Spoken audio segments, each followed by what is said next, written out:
Samy manana ny fanehoan-kevitra mahakasika ny raharaham-pirenena misy amin'izao fotoana izao moa ireo antoko politika maro samihafa. Manana ny ambarany mikasika izany indrindra ny Rassemblement des fédéralistes de Madagascar na ny RFM.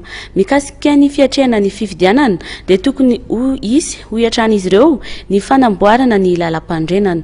Vola Ravoavy sy Tsiry Rakotorsan. Ary efa lany andro ny rafitra misy eto amin'ny firenena hoy ny Rassemblement des fédéralistes de Madagascar na RFM. Ho azy ireo tokony tsy lany andro mifanenjika ny mpitondra fa hitady ara-metraka ny tena vahaolana na renana ny firenena.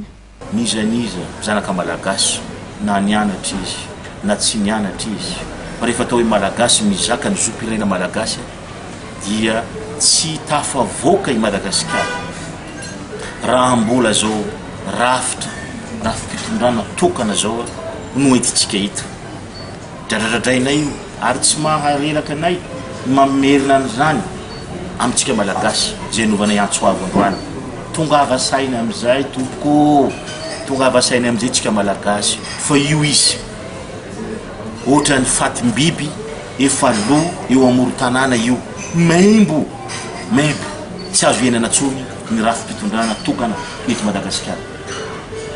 Ka ina lefa ny vahaolana